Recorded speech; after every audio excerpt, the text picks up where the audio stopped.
Hi students. இது வந்து ஒரு அன்பேலன்ஸ்ட் ப்ராப்ளத்தில் வர செகண்ட் ப்ராப்ளம். ஆனால் மொத்தமாக ஃபிஃப்த் ப்ராப்ளம் பார்க்க போகிறோம் அசைன்மெண்ட் ப்ராப்ளத்திலே. ப்ராப்ளம் தான் பெருசாக இருக்குது, நீங்கள் பார்த்து பயப்பட வேணாம். ஒர்க்கும் ரொம்ப சிம்பிள், ஓகேவா? மொத்தமாக என்னது, ஒரு 5 கான்ட்ராக்டர் இருக்காங்க. மொத்தமாக 4 ரோடு போடணும். ஒரு கான்ட்ராக்டருக்கும் ஒரு ரோடு போகிறதுக்கான கான்ட்ராக்ட் கொடுக்க போகிறோம், ஓகேவா? ஏழை விட போகிறோம் வச்சுங்களேன், போட போகிறோம். இவ்வளோ தான் காஸ்ட். எப்பவும் போல் நம்ம என்ன பண்ணுவோம், இது ஃபஸ்ட் நம்ம பேலன்ஸ்டாக இல்லை. அப்படிங்கிறப்ப இதை வந்து நம்ம அன்பேலன்ஸ்டாக இருக்குது, நம்ம வந்து பேலன்ஸ்டாக மாற்றுறதுக்காக எக்ஸ்ட்ரா ஒரு காலம் வேணால் ஆட் பண்ணிக்கலாம். இங்கே காலம் ஆட் பண்ணால் இங்கே 5 × 5 வந்துடும், ஓகேவா? அது பண்ணுவோம். என்னென்ன கொஷின் கேட்டிருக்காங்க. Best way to assigning the repair work to the contractor and cost. அதாவது பெஸ்ட் வேன்னு சொல்கிறப்ப அவங்க என்ன கேட்குறாங்க, மினிமம் காஸ்ட்டில் பண்ணி கொடுங்க. மினிமம் காஸ்ட் அண்டு கரெக்டான ப்ராப்பர் அசைன்மெண்ட் பண்ணி கொடுங்க, அப்படி தான் கேட்குறாங்க, ஓகேவா? இவ்வளோ தான் அசைன்மெண்ட் ப்ராப்ளத்துக்கான ஃபஸ்ட் ஸ்டெப் பண்ணுறது. செகண்ட் கொஸ்டின் புதுசாக இருக்கலாம், நம்ம யோசிக்க வேணாம். இந்த ப்ராப்ளத்தில் என்னென்னா, ஜஸ்ட் அந்த சிட்டிக்கான 4 ரோடு போகிறதுக்கான 4 ரோடு போகிறதுக்கான கான்ட்ராக்ட் தான். இதில் வந்து கவர்மெண்ட்டே ஒரு 50 லட்சம் கிராண்ட் வச்சுருக்காங்க, ஓகேவா? ஏதாவது சுச்சுவேஷன் கிடச்சுன்னா அந்த 50 லட்சத்தை அவங்க இன்க்ரீஸ் பண்ணி கூட கொடுப்பாங்க. அதுக்காக தான் கேட்குறாங்க. ஏதாவது எக்ஸ்ட்ரா காஸ்ட் வேணுமா, நீங்கள் கண்டுபிடிக்கிற ஆக்சுவலாக நீங்கள் மினிமைஸ் காஸ்ட் கொண்டு வரீங்களா, இந்த மினிமைஸ் காஸ்ட்டு 50 லட்சத்துக்கு மேலே இருந்துச்சுன்னா நீங்கள் எவ்வளோ லட்சம் எக்ஸ்ட்ரா வருது அப்படின்னு கேட்குறது தான் கடைசி கொஸ்டின். தென் இந்த 5 கான்ட்ராக்டரில் எந்த கான்ட்ராக்டருக்கு காசே போகாது, அவங்களோட ஷெடியூல் காஸ்ட் 0 இருக்குது. இதை வந்து தேர்ட் கொஸ்டின். ரொம்பலாம் யோசிக்க வேணாம், ஓகேவா? நீங்கள் இதை பேசேஜ் கதை மாதிரி இருக்கும், ஆனால் வந்து சிம்பிளாக நீங்கள் இந்த காஸ்ட் மேட்ரிக்ஸ் வச்சு முடிச்சிடலாம் வேலையை, ஓகேவா? ரொம்பலாம் யோசிக்கணும் அவசியம் இல்லை. நீங்கள் படித்து பாருங்கள், உங்களுக்கு புரியாட்டி ஜஸ்ட் நீங்கள் காஸ்ட் மேட்ரிக்ஸ் வச்சு எப்பவும் போல் ப்ரொசீட் பண்ணுங்கள், ஆன்சர் வரும், ஓகேவா? இதான் நம்மளோட கிவன் ப்ராப்ளம், ஓகே. எப்பவும் போல் பார்த்தப்போ இந்த number of rows not equal number of காலமாக இருக்குது. நான் வந்து நம்ம அப்பயே பார்த்தோம், நம்மளுக்கு வந்து ஜஸ்ட்டு 5 ரோஸ் இருக்குது, பட் காலம் வந்து 4 தான் இருக்குது, கரெக்டாக? அப்படிங்கிறப்ப ஏதாவது ஒரு டம்மி காலத்தை நம்ம ஆட் பண்ணணும். அவ்வளோதான். டம்மி காலத்தை நம்ம 5ன்னு வச்சு நம்ம ஆட் பண்ணோம்னா, ஃபிஃப்த் ரோடு வச்சு ஆட் பண்ணோம்னா நம்மளுக்கு இந்த மாதிரி வரும், ஓகேவா? இதான் நம்மளோட காஸ்ட் மேட்ரிக்ஸ், ஓகேவா? மொத்தமாக சேர்த்து. இப்போ பேலன்ஸ் ஆகிடுச்சு.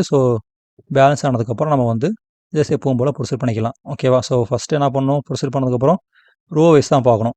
பட் இதில் ரோ வைஸ் பார்க்கணுமா, ஏன்னா வந்து நம்ம ஒரு டம்மியாக ஒரு ரோ ஆட் பண்ணியிருக்கோம்ல. டம்மியாக ஒரு ரோ ஆட் பண்ணுறப்ப நம்ம ரோ வைஸ் பார்த்தா எல்லாமே 0 தான் மினிமம் நம்பராக வரும். அப்படிங்கிறப்ப மினிமம் நம்பர் ரோ வர்றப்போ நம்மளுக்கு அதையே சப்ராக்ட் பண்ணிடலாம், அதே நம்பர் தான் வரும். இதில் ரோ வைஸ் நம்ம பார்க்கணும் அவசியம் இல்லை, காலம் வைஸ் போய்க்கலாம்.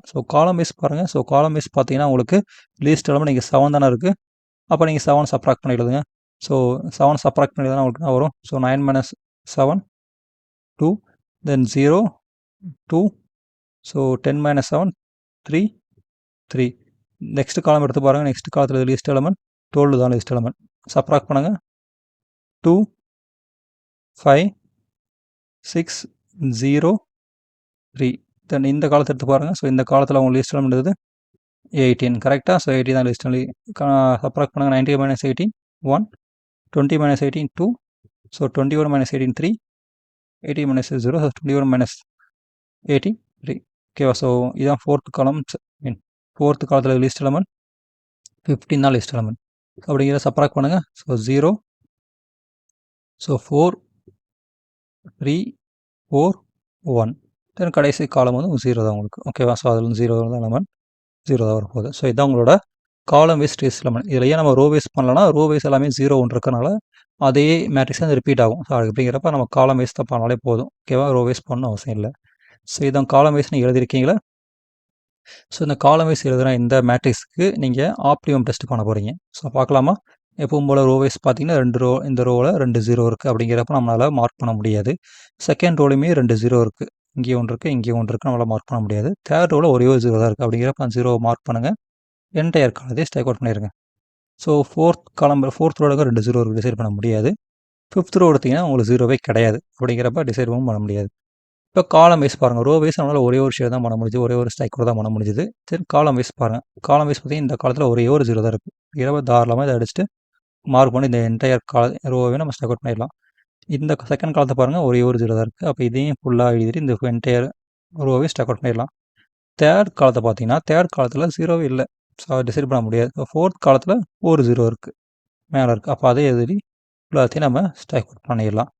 இப்போ பார்த்தீங்கன்னா மொத்தமாக 5 × 5 மேட்ரிக்ஸ் தான் இது. ஸோ 1, 2, 3, 4 தான் இருக்குது. ஒரு 0வை காணோம். ஸோ ஒரு 0 கம்மியாக இருக்கனால இது வந்து ஆப்டிமம் ஸ்டேஜை அட்டைன் பண்ணலை. ஸோ நம்ம வந்து இதை ரிவைஸ் பண்ணியே ஆகணும் இந்த காஸ்ட் மேட்ரிக்ஸை. ஸோ ரிவைஸ் பண்ணுறதுக்கு முன்னாடி நம்ம இதெல்லாம் மார்க் செல்ஸ் பார்த்துக்கலாம். ஸோ இதெல்லாமே uncovered area. So uncover cells. ஓகேவா? ஸோ இதெல்லாம் அன்கவர்டு செல்ஸ். இதில் இது லிஸ்ட் எலமெண்ட் இந்த 1 தான் லிஸ்ட் எலமெண்ட். ஸோ 1 நம்ம என்ன பண்ணணும், அன்கவர் செல்ஸில் சப்ராக்ட் பண்ணி எழுதணும். தென் எங்கே இன்டர்செக்ட் ஆகுது? ஸோ இங்கே இன்டர்செக்ட் ஆகுது லைன்ஸு, இங்கே இன்டர்செக்ட் ஆகுது, தென் இங்கே இன்டர்செக்ட் ஆகுது. அந்த 3 இடத்துலையும் இந்த 1 ஆட் பண்ணி எழுதணும். ஓகேவா? தென் மற்ற எல்லா இடத்துலையும் அப்படியே வச்சுக்கலாம். இவ்வளோ தான் நம்ம ரிவைஸ்க்கு ஃபாலோ பண்ணக்கூடிய ஸ்டெப்ஸ். ஸோ ஃபஸ்ட் எடுத்து பாருங்கள். ஸோ 1 தான் லிஸ்ட் எலமெண்ட். 1 நீங்கள் சப்ராக்ட் பண்ணி எழுதுங்க ஒரு அன்கவர் செல்ஸில். ஸோ 2 - 1 1, 6 - 1 5, 3 - 1 2, 2, தென் இங்கேயும் 2 தான். ஓகேவா? ஸோ அப்படிங்கிறப்ப இந்த லீஸ்ட் எலமெண்ட் எடுத்து நம்ம அன்கவர் செல்ஸை ஃபுல்லாகவே சப்ராக்ட் பண்ணிட்டோம். தென் என்ன பண்ணோம், இன்டர்செக்ட் பாயிண்ட்ஸ். இங்கே பார்த்தீங்கன்னா இதுதான் உங்களுக்கு இங்கே ஒரு பாயிண்ட்ஸ் இருக்குது, இங்கே ஒரு பாயிண்ட் இருக்குது, இங்கே ஒரு பாயிண்ட் இருக்குது. இங்கே ஃபுல்லாகவே நீங்கள் என்ன பண்ணணும், ரெண்டு லைன் இன்டர்செக்ட் ஆகுதுல டி ஷேப்பில்.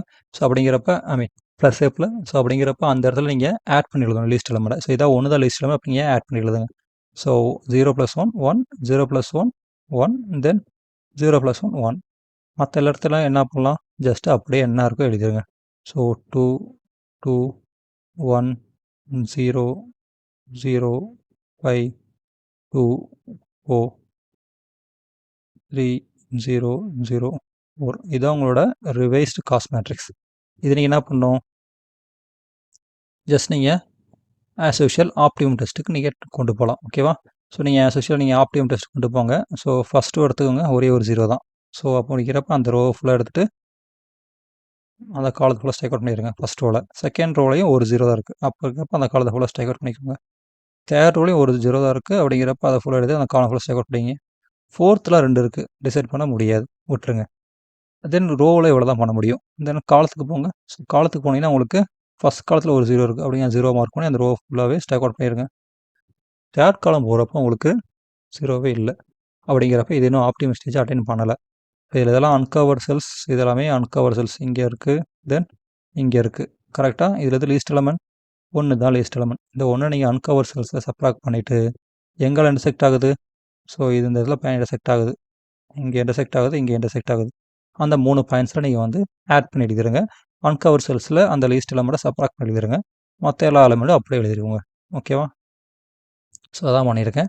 ஸோ லீஸ்ட் எலமெண்ட் 1 தான். ஸோ அது ஃபுல்லாக நீங்கள் சப்ராக்ட் பண்ணி எழுதினீங்கன்னா உங்களுக்கு 1 4 4 0 1 1 1 1. நீங்கள் ஜஸ்ட் நீங்கள் லீஸ்ட் எலமெண்ட்டை அன்கவர் செல்லில் சப்ராக்ட் பண்ணியிருக்கீங்க. என்ன பண்ணலாம், காமன் பிளேஸ் இதெல்லாமே காமனாக இன்டர்செக்ட் ஆகிருக்கு. இந்த பிளேஸில் வந்து ஆட் பண்ணி எழுதிருங்க. ஸோ அப்போ 3 + 1 4, 5 + 1 4 + 1 5, 1 + 1 2.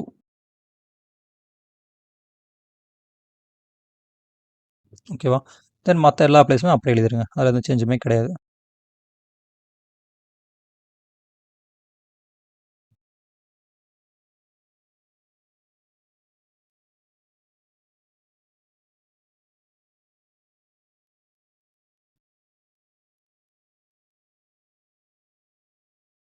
ஸோ மற்ற எல்லா சேஞ்சில் எழுதி முடிச்சதுக்கப்புறம் இது அவங்க revised matrix.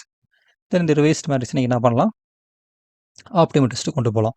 So optimum test நீங்கள் அப்ளை பண்ணிங்கன்னா, ஸோ ஆஸ் யூஷுவல் ஃபஸ்ட் ரோவில் 2 0 இருக்குது. ஸோ அதனால் மார்க் பண்ண முடியாது. ஸோ செகண்ட் ரோவில் ஒரே ஒரு 0 தான் இருக்குது. அப்படிங்கிறப்ப அதை மார்க் பண்ணுங்கள். அந்த காலம் ஃபுல்லாக ஸ்ட்ரைக் அவுட் பண்ணுறேன். தேர்ட் ரோவில் ஒரு 0 தான் இருக்குது. அப்போ அதை மார்க் பண்ணிட்டு அந்த காலம் ஃபுல்லாக ஸ்ட்ரைக் அவுட் பண்ணுறேன். தென் ஃபோர்த் ரோவில் நீங்கள் 2 0 கூட அப்படி சரி பண்ண முடியாது. ஃபிஃப்த் ரோவில் ஒரே ஒரு 0 தான் இருக்குது. எது ஸ்ட்ரைக் அவுட் ஆகாத 0. அப்போ அதை ஃபுல்லாக மார்க் பண்ணி அதை ஸ்ட்ரைக் அவுட் பண்ணுறேன். தென் ஃபைனலாக ரோ வைஸ் இவ்வளோ தான் பண்ண முடியும். காலம் வைஸ் பார்க்கலாம். காலம் வைஸ் ஃபஸ்ட் காலத்தில் ஒரு 0 இருக்கா, ஃபுல்லாக மார்க் பண்ணி அதை ஃபுல்லாக காலம் அந்த ரோ ஃபுல்லாக ஸ்ட்ரைக் அவுட் பண்ணுங்கள். தென் தேர்ட் காலத்தில் ஒரு 0 இருக்குது. ஸோ அதை மார்க் பண்ணி அந்த ரோ ஃபுல்லாக ஸ்ட்ரைக் அவுட் பண்ணுங்கள். ஓகேவா? இப்படி பார்த்தீங்கன்னா உங்களுக்கு மொத்தம் 5 0 இன்டர்செக்ட் ஆகாமல் கிடச்சிருச்சா? அப்போ இது வந்து ஆப்டிமம் ஸ்டேஜை அட்டைன் பண்ணிடுச்சு. ஓகேவா? இந்த 5 0 இருக்கிற இடத்த நான் அப்படியே வந்து ஷேட் பண்ணி எழுதியிருக்கேன். ஓகே. ஸோ கிவன் ப்ராப்ளத்தை ஜஸ்ட் எடுத்திருக்கேன். ஓகேவா? ஸோ கிவன் ப்ராப்ளம் இருக்குல்ல, அதை அப்படியே எழுதியிருக்கேன். ஸோ டம்பி ரோவும் சேர்த்து எழுதணும், மறந்துடாதீங்க. ஸோ எழுதி முடிச்சதுக்கப்புறம் எங்கெல்லாம் ஷேட் பண்ணணும் அதே பிளேஸில் இங்கே ஷேட் பண்ணியிருக்கேன். ஓகேவா? ஷேட் பண்ணிவிட்டு என்ன ஆன்சர் எழுத போகிறேன். ஷெடியூல் எழுதிடலாமா ஃபஸ்ட்டு பெஸ்ட் வே கேட்டிருக்காங்க. ஸோ அப்படிங்கிறப்ப ஷெடியூல் எழுதிட்டிங்கன்னா, ஸோ ஃபஸ்ட் ஏ ஜாபை தேர்ட் ரோடு போகிறவங்க கொடுக்கலாம். ஐ மீன் கான்ட்ராக்டர் ஏக்கு தேர்ட் ரோ கொடுக்கலாம். தென் கான்ட்ராக்டர் பிக்கு ஃபஸ்ட் ரோடு கொடுக்கலாம். தென் கான்ட்ராக்டர் சிக்கு ஃபிஃப்த் ரோடு. தென் கான்ட்ராக்டர் டிக்கு செகண்ட் ரோடு. கான்ட்ராக்டர் இக்கு வந்து ஃபோர்த் ரோடு. அந்த கான்ட்ராக்டர் ஃபுல்லாக கொடுக்கலாம். ஓகேவா? இவ்வளோ தான் முடிஞ்சு. ஸோ அதுக்கான காஸ்ட்டு 19 7 0 12 16. இது அப்படியே நீங்கள் எழுதிடுங்க. ஸோ 5 ரோடு போகிறதுக்கு மொத்தமாகவே 54 ரூபா தான் செலவாக போகுது. ஓகேவா? இதுதான் லிஸ்ட்டு. 54 லட்சம் தான் செலவாக போகுது. ஓகேவா? லேக்ஸில் தான் கொடுத்துருக்காங்க. ஸோ அதுக்காக தான் லேக்ஸே சொல்கிறேன். ஸோ 54 ஸோ 54 லேக்ஸ் ஆக போகுது. ஸோ மொத்தமாக கவர்மெண்ட் அலாட் பண்ணதே 50 லேக்ஸ் தான். இந்த ரோடு போகிறதுக்கான கான்ட்ராக்டுக்கு கொஸ்டினை படிச்சுன்னா உங்களுக்கு தெரியும். 50 லேக்ஸ் தான் அலாட் ஆகிருக்கு இந்த கவர்மெண்ட் இந்த ரோடு போகிறதுக்கு. பட் ஏதாவது கண்டிஷன் வாரண்ட், ஸோ ஏதாவது எக்ஸ்ட்ரா தேவை, கிராண்ட் தேவைன்னா கண்டிப்பாக பண்ணுறேன்னு சொல்லியிருக்காங்க. நம்மளுக்கு மொத்தமாக ஆப்டிமம் காஸ்ட்டு எவ்வளோ இருக்குது? 54 லட்சம் தேவைப்படுது அந்த ஃபுல்லாக கரெக்டாக பண்ணி முடிக்கிறதுக்கே. பட் நம்மளுக்கு மொத்தமாக எவ்வளோ கொடுத்துருக்காங்க? 50 லட்சம் தான் கொடுத்துருக்காங்க கிராண்டு. அப்போ நம்மளுக்கு எக்ஸ்ட்ரா எவ்வளோ தேவை? ஸோ 4 லேக்ஸ் தேவைப்படுது, எக்ஸ்ட்ரா 6 தேவைப்படுது. ஸோ அப்படிங்கிறப்ப எக்ஸ்ட்ரா 4 லேக்ஸ் நம்மளுக்கு தேவை. அவ்வளோதான், அதான் ஆன்சர் இதில். நெக்ஸ்ட் என்னது? ஸோ யாரோட பிட்டு வந்து யாரோட பிட்டு வந்து அன்சக்ஸஸ்ஃபுல்னு கேட்டிருக்காங்க. ஸோ ஏழை விட்ருப்பாங்களே. ஸோ 5 கான்ட்ராக்டர் ஏழை விட்டதில் யாருக்கு வந்து லாஸ்ன்னு பார்த்தீங்கன்னா, ஸோ நீங்கள் சியோட கான்ட்ராக்ட் எடுத்து பார்த்தீங்கன்னா, சியோட கான்ட்ராக்டருக்கு நம்மளுக்கு 0 தான் காஸ்ட்டாக வந்திருக்கும். ஸோ அப்படிங்கிறப்ப அவரோட பிட் தான் அன்சக்ஸஸ்ஃபுல். ஓகேவா? ஸோ இவ்வளோ தான் அந்த ப்ராப்ளம். ஸோ ப்ராப்ளம் பெருசாக இருக்கலாம், பட் வந்து ஆன்சர் ரொம்ப சிம்பிள். ஸோ ஆஸ் யூஷுவல் அதை வந்து பேலன்ஸ்டாக இல்லை அன்பேலன்ஸ்டாக செக் பண்ண போகிறோம். ஸோ பேலன்ஸ்டாக ரோ காலம் செக் பண்ணிட்டு ஆப்டிமம் பெஸ்ட்டு பார்க்க போகிறோம். அன்பேலன்ஸ்னால் ஜஸ்ட் எக்ஸ்ட்ரா ரோ இல்லை எக்ஸ்ட்ரா காலம் ஏதாவது ஆட் பண்ணிவிட்டு நம்ம வந்து அதை பேலன்ஸ்டு ப்ராப்ளம் மாற்றினதுக்கப்புறம் ரோ காலம்லாம் பார்த்துட்டு கொண்டு போக போகிறோம். ஸோ எப்படி பார்த்தாலுமே ஆப்டிமம் டெஸ்ட் நீங்கள் செக் பண்ணணும். ஸோ ஆப்டிமம் டெஸ்ட் கரெக்டாக வந்தால் மட்டும்தான் உங்களால் வந்து ஸ்டாப் பண்ண முடியும். இல்லை அந்த ப்ராசஸை நீங்கள் ரிப்பீட் பண்ணணும். ஓகேவா? ஸோ அந்த ரிப்பீட் பண்ணுற ப்ராசஸ் தான் தெளிவாக தெரிஞ்சுக்கோங்க. ஆனால் அதுதான் முக்கியமானது. மற்றபடி இந்த ப்ராப்ளம் ரொம்ப ஈஸியானது. Okay, thanks students.